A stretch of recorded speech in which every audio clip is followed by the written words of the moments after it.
Hello everyone, आप सभी का स्वागत है ऑनलाइन एग्जाम अकेडमी प्लेटफॉर्म पर। जैसा कि आप सभी को पता है कि हम स्टडी से रिलेटेड मटेरियल इस यूट्यूब चैनल पर हम लोग डालते रहते हैं। तो आज हम बात करने जा रहे हैं फीमेल रिप्रोडक्टिव सिस्टम की। इससे पहले वाली वीडियो में मैंने मेल रिप्रोडक्टिव सिस्टम के बारे में पूरा बताया गया है, पूरा डिस्क्रिप्शन है। अगर आपने अभी तक वो वीडियो नहीं देखी तो इस वीडियो के डिस्क्रिप्शन में आपको वो वीडियो मिल जाएगा, प्लीज जाएं पहले वो वीडियो देखें। फिर आज हम आगे बात करने जा रहे हैं फीमेल रिप्रोडक्टिव सिस्टम की। तो चलिए शुरू करते हैं। फीमेल रिप्रोडक्टिव सिस्टम में सबसे पहली जो चीज आती है वो आती है प्राइमरी सेक्स ऑर्गन, मतलब जिसके बिना फीमेल रिप्रोडक्शन हो ही नहीं सकता। मतलब जो सबसे मेन ऑर्गन है फीमेल रिप्रोडक्टिव सिस्टम का वो क्या है? ओवरी। ओवरी जैसे कि आपको डायग्राम में दिख रहा है, ये ओवरी, यहाँ से जो है ओवम रिलीज होता है जो आगे जाके स्पर्म के साथ फर्टिलाइज करता है, जैसा कि आप सभी को पता है। ठीक है, तो प्राइमरी सेक्स ऑर्गन हो गया हमारा ओवरी। अब आते हैं secondary sex organ. Secondary sex organ मतलब कि जो एक्सेसरी डक्ट्स और एक्सेसरी ग्लैंड्स हैं, जो कि एक्सेसरी का मतलब क्या होता है? एक्सेसरी का मतलब हेल्पर, जो कि हमें हेल्प करेंगी, ओवरी को हेल्प करेंगी स्पर्म को अंदर तक लाने में, यानी वेजाइना, सर्विक्स, यूट्रस तक लाने में। उसके बाद ओवरी से ओवम को रिलीज करवाने में जो हेल्प करेंगे वो होंगी एक्सेसरी डक्ट्स और एक्सेसरी ग्लैंड्स। तो देखते हैं एक्सेसरी डक्ट्स कौन से होते हैं। एक्सेसरी डक्ट्स में सबसे पहले आती है वेजाइना, जो कि सबसे आउटर पार्ट आपको यहाँ डायग्राम में दिख रहा है। सबसे बाहर पार्ट कौन सा है? वेजाइना। उसके बाद आता है नट सर्वाइकल कैनाल के आगे क्या आता है? सर्विक्स। वेजाइना, सर्विक्स, यूट्रस और फैलोपियन ट्यूब, ये जो आपको पूरी दिख रही है ये पूरी होगी फैलोपियन ट्यूब। तो कितने एक्सेसरी डक्ट्स होंगे हमारे पास? 4, वेजाइना, सर्विक्स, यूट्रस और फैलोपियन ट्यूब। ठीक है, अब हम आगे बात करते हैं एक्सेसरी ग्लैंड्स की। Accessory glands female reproductive system में ये होती हैं मेमरी ग्लैंड्स, जो कि जिनको हम ब्रेस्ट भी कहते हैं फीमेल रिप्रोडक्टिव सिस्टम में। तो ये एक्सेसरी ग्लैंड एक ही होगी। ठीक है, उसके बाद आता है एक्सटर्नल जेनिटल, जो कि बाहरी पार्ट होता है, जिसको हम लोग फीमेल रिप्रोडक्टिव सिस्टम कहते हैं ड्यूरल, और मेल रिप्रोडक्टिव सिस्टम में हम किसको कहते हैं? पेनिस को, यानी पेनिस को। ठीक है, उसके बाद हम लोग थोड़ा सा इनके डिस्क्रिप्शन में जाकर देखते हैं कि क्या क्या होता है। सबसे पहले हम लोग बात कर लेते हैं प्राइमरी सेक्स ऑर्गन यानी कि ओवरीज की। तो ये दोनों साइड में प्रेजेंट होती है, जैसे कि आप यहाँ डायग्राम में देख पा रहे हैं। ये ओवरीज जो कि फिंगरा के साथ अटैच होती है, जो आपको फिंगर लाइक प्रोजेक्शंस दिख रही हैं यहाँ पर छोटी छोटी, इनको हम लोग बोलते हैं फिंगरा, जो कि ओवरीज के साथ अटैच होती हैं और यहाँ से ओवम को स्नैच करके और आगे फैलोपियन ट्यूब के थ्रू यूट्रस में लाने में हेल्प करती हैं, वो है फिंगरा। यानी कि ओवरी से ओवम को फैच करके फैलोपियन ट्यूब के थ्रू यूट्रस में लाने में हेल्प करती है फिंगरा, फिंगर लाइक प्रोजेक्शन। तो ये क्या हुई? दोनों साइड में प्रेजेंट हुई। Remain attached to pelvis wall and uterus by ovarian ligament. Ovarian ligament के थ्रू, ताकि ये थोड़ी खींची हुई रहे और यहाँ से फिंगरा के थ्रू इजीली यहाँ से ओवम को ट्रांसफर कर सके, इसलिए ओवेरियन लिगामेंट्स में अटैच होती है। ऑर्गन शेप होती है, आपको पता ही है, बादाम के शेप की होती है। इसकी लेंथ, इसकी मेजरमेंट की बात करें तो इसकी लेंथ होती है 2 से 4 सेंटीमीटर लेंथ होती है इनकी। देख पा रहे हैं 2 से 4 सेंटीमीटर इसकी लेंथ होती है। Its outer region has developing follicle, जैसा कि आप हमारी ओवजेनेसिस वगैरह में देखेंगे कि प्राइमरी फॉलिकल बनता है, सेकेंडरी फॉलिकल, ग्रेफिक फॉलिकल बनता है, जो आगे फर्टिलाइजेशन में हेल्प करती है। दो चीजें वो इसके आउटर रीजन में प्रेजेंट होती है। इसका जो मिडल रीजन होता है उसको हम बोलते हैं स्ट्रोमा। स्ट्रोमा जिसके अंदर, ताकि ये इसकी जो ब्लड सप्लाई, नर्व सप्लाई वगैरह है, ब्लड वेसल्स जो भी हैं, वो उसके मिडल पार्ट में प्रेजेंट होंगी, जिसको हम लोग बोलते हैं स्ट्रोमा। आप लोग यहाँ देख पा रहे हैं, स्ट्रोमा बोलते हैं उसको। ठीक है, उसके बाद हम लोग ओवरी पढ़ लिया, फिंगरा देख लिया कि फिंगर लाइक प्रोजेक्शन होता है, फैच करके ओवम को आगे यूट्रस में लाने के लिए हेल्प करता है। अब हम बात करते हैं फैलोपियन ट्यूब की। फैलोपियन ट्यूब आप जैसे देख पा रहे हैं, फिंगरा के बाद में शुरू हो जाती है और यहाँ से एक लॉन्ग ट्यूब है जिसकी लेंथ होती है 10 से 12 सेंटीमीटर। 10 से 12 सेंटीमीटर इसकी लेंथ है और ये टोटल 3 पार्ट्स में डिवाइडेड है, जिसको हम लोग बोलते हैं इन्फेंटिबुलम, एम्पिला और इस्थमस।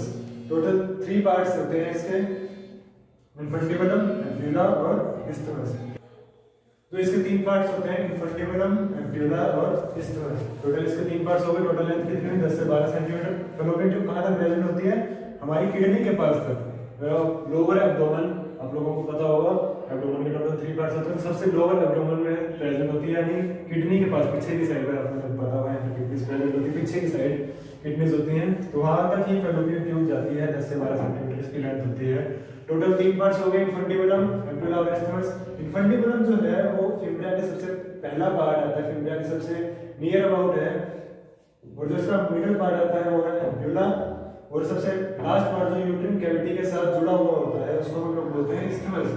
ये एम्पुलरी इस्थमस जंक्शन यहाँ से जब ओवरी से ओवम रिलीज होगा फिर उसको फैस करके इंफिनिटिवलम एम्पुलर इस्थमस तक ले जाएगा। ये जो जगह है इसको हम लोग बोलेंगे ampullary isthmus junction.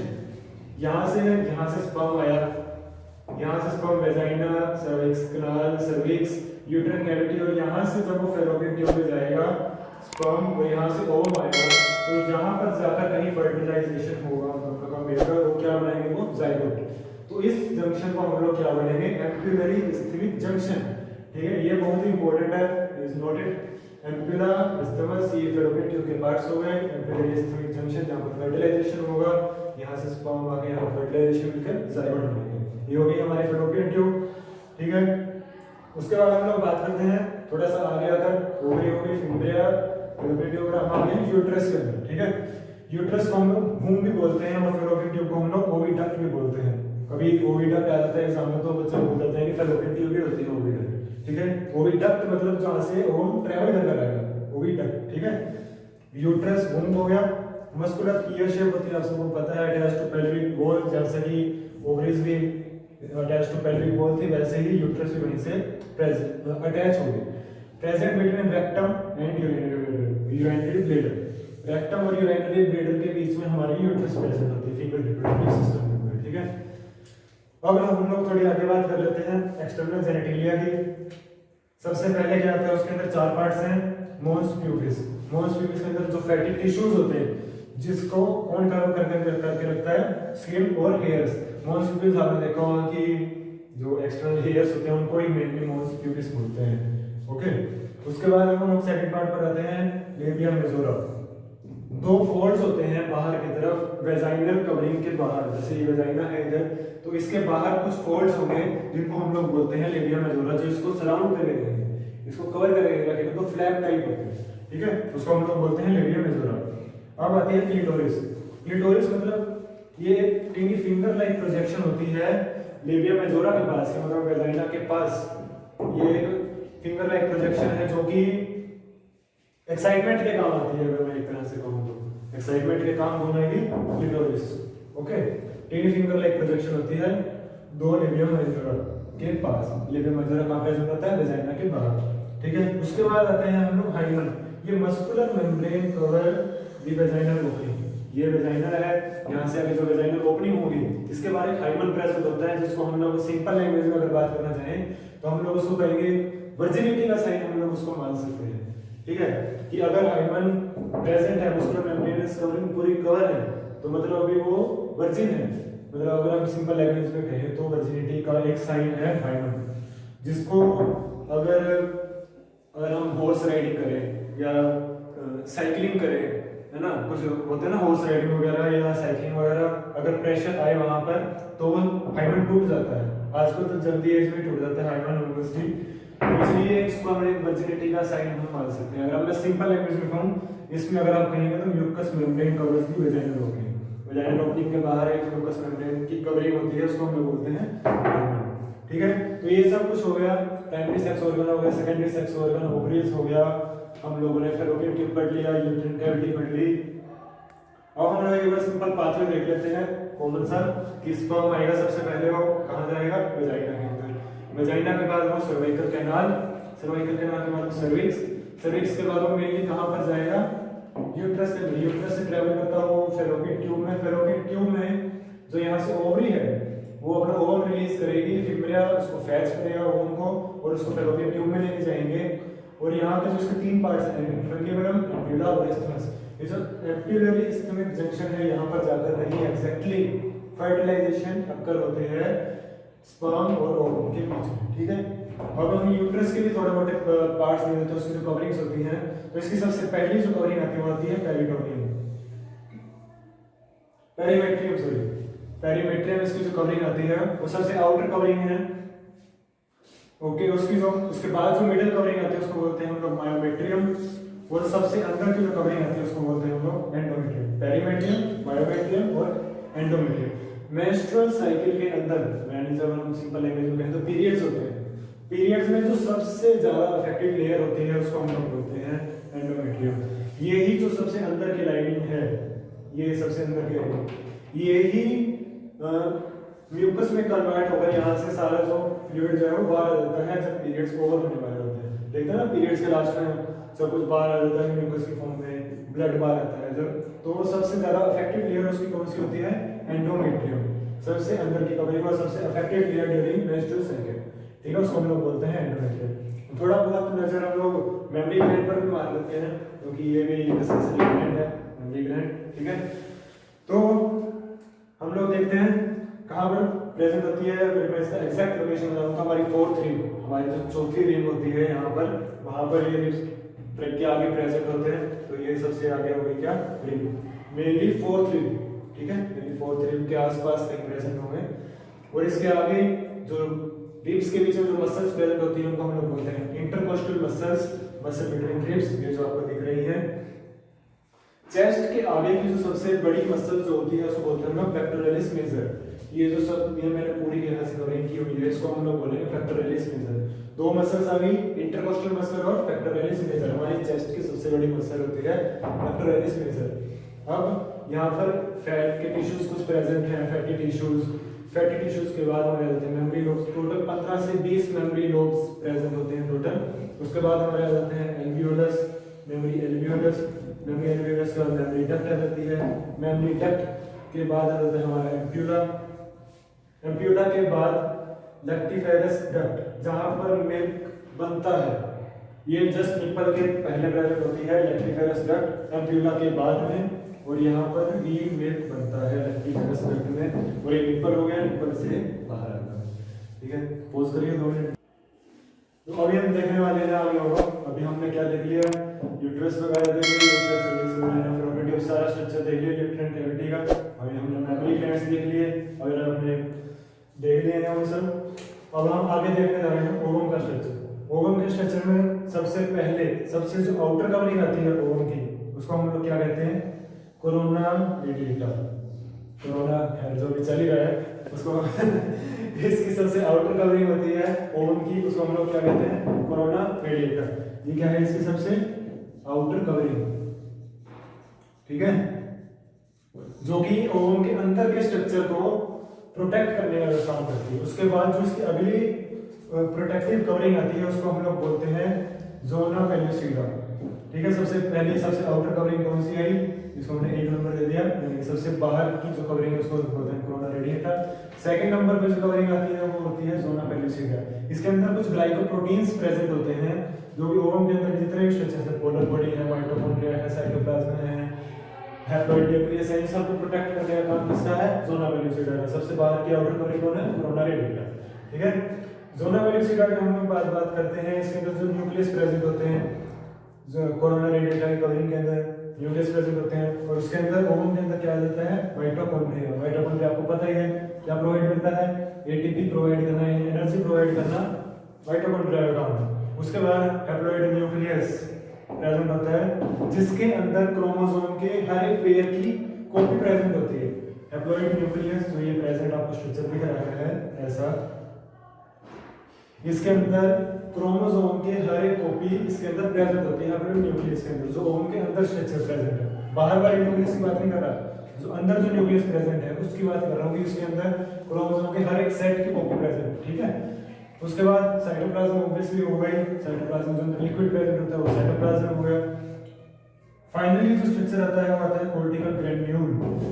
Cortical granule क्या करता है कि मान लीजिए स्पर्म आया, स्पर्म ने इसको हिट किया ओवम को, कहां पर? एम्पिलरी स्थिनिक जंक्शन पर, ये आपको मैं पहले बता चुका हूं, ठीक है। तो उसने वहां पर उसका एम्पिलरी स्थिनिक जंक्शन पर उसको टच किया।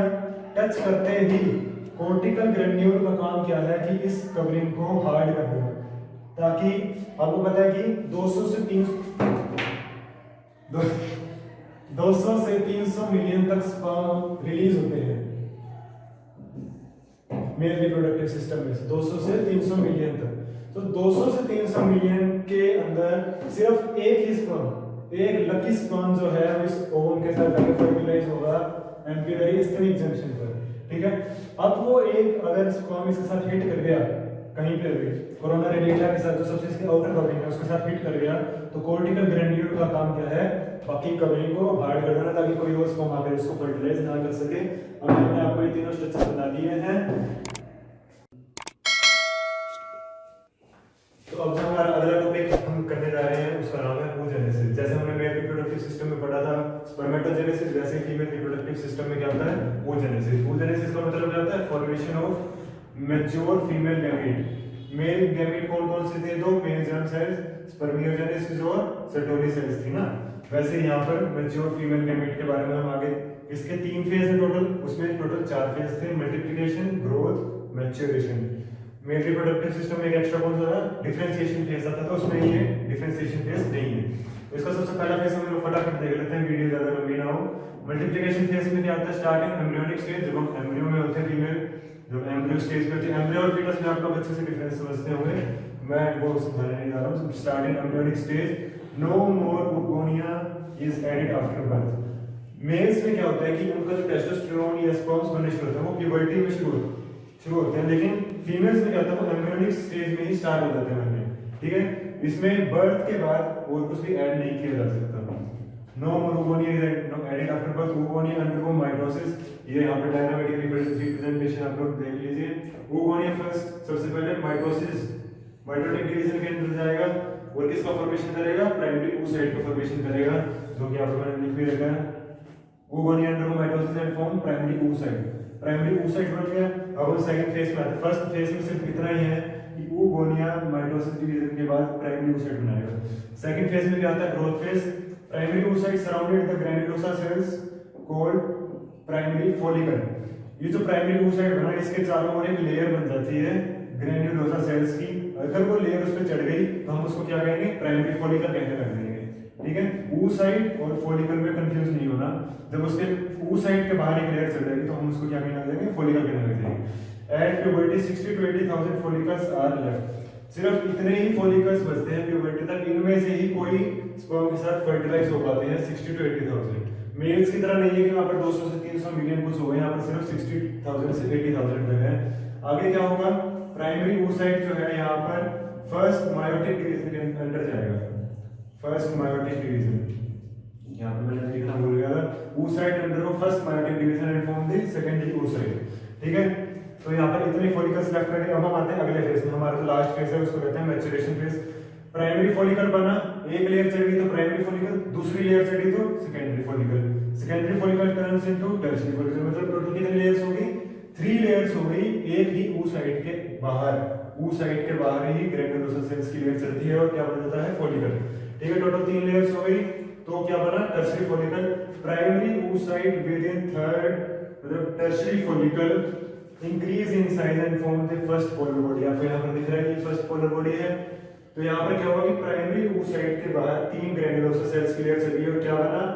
टर्शियरी फॉलिकल बना और क्या बनेगी? एक फर्स्ट पोलर बॉडी बन गई टर्शियरी फॉलिकल के बाद में। ठीक है, फर्स्ट पोलर बॉडी बनी, the third tertiary follicle turns into Graafian follicle. ये एक मैच्योर फॉलिकल होता है, टर्शियरी फॉलिकल के बाद ग्राफियन फॉलिकल बनता है। इस ग्राफियन फॉलिकल को हम और क्या कहते हैं? एंट्रम। ये आपके आगे कॉम्पिटिटिव एग्जाम्स के लिए भी इंपॉर्टेंट है, एंट्रम बोलते हैं ग्राफियन फॉलिकल को। ठीक है, which rupture and release the secondary oocyte। यहाँ पर क्या हुआ? टर्शियरी फॉलिकल हुआ, टर्शियरी फॉलिकल के बाद Graafian follicle, Graafian follicle rupture होके क्या बनाएगा? सेकेंडरी oocyte बनाएगा। और यहाँ पर कौन सी डिवीजन हुई? First meiotic division. ठीक है, ये ध्यान रखना। रिलीज दिस सेकंड oocyte, यानी जो सेकेंडरी oocyte बना, releases the second polar body and release the ovum. यहाँ से एक सेकंड पोलर बॉडी और निकल जाएगी, इसके बाहर भी तो वो चढ़ेगी ना, ग्रैन्युलोसा सेल्स की लेयर चढ़ेगी तो क्या निकल जाएगी? सेकंड पोलर बॉडी निकल जाएगी और ओवम रिलीज होगा। इस ओवम को हम क्या कहते हैं? ooted भी कहते हैं। ठीक है, तो ये तो पूरा oogenesis का। मैं फिर से आपको बताता हूँ। सबसे पहले क्या हुआ? oogonia माइटोसिस डिवीजन के अंदर जाएगा, प्राइमरी oocyte बना, प्राइमरी oocyte के बाद क्या हुआ? पहली लेयर चली ग्रैन्युलोसा सेल्स की, दूसरी लेयर चली, तीसरी लेयर, उसको क्या हम बोलते हैं? Tertiary follicle. प्राइमरी, सेकेंडरी और टर्शियरी फॉलिकल। बाद में जाके क्या बनेगा? ग्राफियन फॉलिकल बनेगा। ग्राफियन फॉलिकल रप्चर होकर सेकेंडरी oocyte बनाएगा और एक फर्स्ट पोलर बॉडी छोड़ता जाएगा। सेकेंडरी oocyte के बाद साथ भी यही हुआ, ग्रैन्युलोसा सेल्स की लेयर चढ़ी। जब वहां से टर्शियरी फॉलिकल रिलीज होगा तो वहां से क्या रिलीज हो जाएगा? ओवम। इस ओवम को हम लोग क्या कहते हैं? ooted भी कहते हैं। और यहाँ से सेकंड पोलर बॉडी रिलीज हो गई। टोटल कितनी हो? एक माइटोसिस, फर्स्ट मायोटिक और सेकंड मायोटिक डिवीजन हुई। यहाँ पर जो ओवोनिया था वो डिप्लॉइड था, यानी 46 क्रोमोसोम नंबर थे। प्यूबर्टी के बाद क्या हुआ कि वो हैप्लॉइड नंबर हुए, हैप्लॉइड हैप्लॉइड, यानी कि ये भी हैप्लॉइड है, स्पर्म्स भी हैप्लॉइड थे, तब तो डिप्लॉइड में ज़ाइगोट ज़ाइगोट बनाएंगे ना। तो भी यहाँ पर ये 23 नंबर है, हैप्लॉइड है। तो ये हमारी ओजेनेसिस पूरी होगी, होपफुली आपको ये समझ में आ गया होगा। हम अगला टॉपिक देखते हैं, इसका नाम है मेंस्ट्रुअल साइकिल। मेंस्ट्रुअल साइकिल क्या होता है कि इसमें रीजनरेटिव चेंजेस होते हैं फीमेल रिप्रोडक्टिव सिस्टम के अंदर, जो कि लास्ट कब तक होती है, रिपीटिंग 28 to 29 डेज, हर महीने की आखिरी में। ये उम्मीद लगा सकते हैं कि हर महीने के आखिर में 28 से 29 दिन बाद ये रिपीट होती है। फर्स्ट अपीयरेंस कोड मिनार, इसकी फर्स्ट अपीयरेंस कब होती है, प्यूबर्टी के टाइम पे, जब ओवम रिलीज होता है तब इसकी फर्स्ट अपीयरेंस होती है, तो हम उसको क्या बोलते हैं, मिनार्च, मिनार्च। और जब ये लास्ट, इसकी लास्ट अपीयरेंस होती है तो हम उसको क्या बोलते हैं, मेनोपॉज। इसकी लास्ट अपीयरेंस कब होती है, ऑलमोस्ट 49 to 50 एज में लास्ट मेनोपॉज होता है, मतलब लास्ट जब मेंस्ट्रुअल साइकिल आती है 49 to 50 एज में, तब हम उसको क्या बोलते हैं, मेनोपॉज। अब हम इसके फेसेस की तरफ चल पड़ते हैं, बहुत ही इंपॉर्टेंट फेसेस हैं इसके। तो यहाँ पर आपको एक डायग्राम दिख रहा होगा, हम उसमें चारों फेसेस उसी डायग्राम में हम लोग एक्सप्लेन कर लेंगे, आप लोग इधर स्क्रीन पर साइड पर भी देख सकते हैं। इसमें टोटल 4 फेसेस हैं, menstrual phase, follicle, ovulatory phase और ल्यूटियर फेज। फर्स्ट फेज में देखते हैं क्या होता है, unfertilised egg and soft tissue are discharge. Unfertilised egg and soft tissue, आप यहाँ पर देख रहे हैं कि LH और FSH का जो लेवल है वो नॉर्मल चलता जा रहा है, एस्ट्रोजन प्रोजेस्टेरोन का लेवल भी नॉर्मल ही चलता जा रहा है। तो वहां पर क्या हुआ, अनफर्टिलाइज्ड एग और सॉफ्ट टिश्यू जो है वो डिस्चार्ज हो जाएंगे। ये कब तक चलेगा, 3 से 5 दिन तक होगा कि ये अनफर्टिलाइज्ड एग और सॉफ्ट टिश्यू यहां से रिलीज हो जाएंगे फर्स्ट फेज में, इसका नाम है मेंस्ट्रुअल फेज। उसके बाद हम अगले फेज की तरफ चलते हैं, इसका नाम है फॉलिकुलर फेज या प्रोलिफरेटिव, दोनों में से कुछ भी कह सकते हैं इसको, फॉलिकुलर या प्रोलिफरेटिव। इसमें क्या होगा, from primary follicle to graphic follicle, हमने यहाँ पर देखा था ना कि ऊ साइड के बाद प्राइमरी फॉलिकल बन जाता है ग्रैन्युलर सेल्स की लेयर छिपने के बाद, तो वो किसमें, primary follicle, secondary follicle, tertiary follicle. Tertiary follicle के बाद क्या बनता है, ग्राफिक फॉलिकल, जिसको हम लोग क्या बोलते हैं, एंट्रम बोलते हैं। ये हम कॉम्पिटिटिव एग्जाम्स के लिए है, from primary follicle to graphic follicle. Endometrium regenerates due to LH and FSH। LH और FSH हमने थोड़ी देर पहले ही पढ़ा है। एंडोमेट्रियम आपकी लेयर जो यूट्रस के अंदर टोटल 3 लेयर्स होती है, पेरी एंडो, मायो, एंडोमेट्रियम। उसमें से जो सबसे अंदर की लेयर होती है एंडोमेट्रियम, जो मैंने बताया था कि मेंस्ट्रुअल साइकिल में सबसे ज्यादा चेंजेस कौन सी लेयर होते हैं, एंडोमेट्रियम लेयर के अंदर होते हैं। वो क्या करेगी, रीजनरेट करने लग जाएगी, मतलब कि वो रीजनरेट करेगी due to LH and FSH। इन दोनों फंक्शन में मैंने कल बता दिए थे। It last for 10 to 14 days. अगर यहाँ पर आप डायग्राम में देख पा रहे हैं तो थोड़ा सा जो LH और FSH का जो लेवल है वो थोड़ा थोड़ा इंक्रीज करने लग गया है, लगभग 13 to 15th डे के बीच में आप लोग देखिए LH और FSH का जो लेवल है टोटल 14th डे पर वो थोड़ा इंक्रीज करने लग गया ड्यू टू एंडोमेट्रियम रीजनरेट्स। जब LH और FSH किससे कौन रिलीज करवाता है, GnRH, जो कि हाइपोथैलेमस से रिलीज होता है। ठीक है, ये भी मैंने आपको थोड़ी देर पहले बताया ही है। अगले फेज की तरफ चलते हैं, जिसका नाम है ओव्यूलेटरी फेज। इसमें क्या होता है कि एकदम से जो स्पाइक आ जाती है LH और FSH के अंदर, उसको हम लोग क्या बोलते हैं, LH सर्ज। मेनली LH जो हार्मोन होता है उसके अंदर जो स्पाइक आती है, डायग्राम में देख पा रहे हैं, उसको हम लोग क्या बोलते हैं, LH सर्ज। वो इसी फेज के अंदर आती है। Induce rupture of graphic follicle, यहाँ पर जो ग्राफिक फॉलिकल है वो रप्चर हो जाता है, वो रिलीज होने लग जाता है। कौन से फेज के अंदर, ओव्यूलेटरी फेज के अंदर। ठीक है, ये कब तक होता है, 48 आवर्स। ये कब तक होगा, 3 से 5 दिन के लिए, ये 10 से 14 दिन के लिए। सबसे छोटा फेज जो है वो 48 आवर्स के लिए कौन सा फेज होता है, ओव्यूलेटरी फेज। हम सबसे लास्ट फेज की तरफ आ जाते हैं, इसका नाम है ल्यूटियर या सीक्रेटरी फेज। इसमें क्या होता है कि जो ग्राफिक फॉलिकल रप्चर हुआ वो कॉर्पस ल्यूटियम के अंदर कन्वर्ट हो जाएगा due to the secretion of progesterone.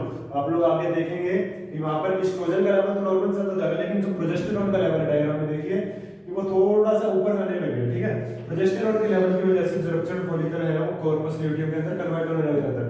अब अगर यहाँ पर ओवम फर्टिलाइज हो गया तो ठीक है, लेकिन अगर वो नहीं हुआ तो कॉर्पस ल्यूटियम डीजनरेट कर जाएगा, मतलब कि उसकी जो शेप होती है फ्लावर शेप का होता है लगभग, तो वो क्या करेगा, डीजनरेट करने लग जाएगा। तो एंडोमेट्रियम जो यहाँ पर थिक हो गई थी, देखिए एंडोमेट्रियम थिकनेस फर्दर, एंडोमेट्रियम की जो लेयर है वो थिक होने लग जाएगी।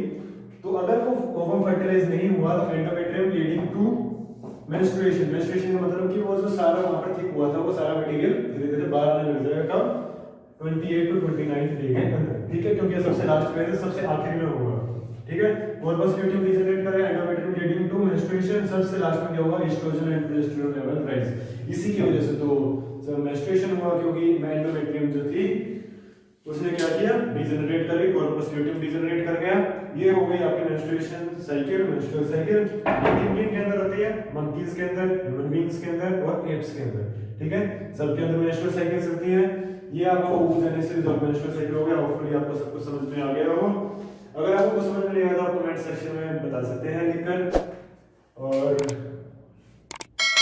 होपफुली आपको ये सब कुछ समझ में आ गया हो। और इस वीडियो को ज्यादा से ज्यादा लाइक करें, शेयर करें, सब्सक्राइब करें, चैनल को बिना सब्सक्राइब करे मत जाएं प्लीज। Thank you.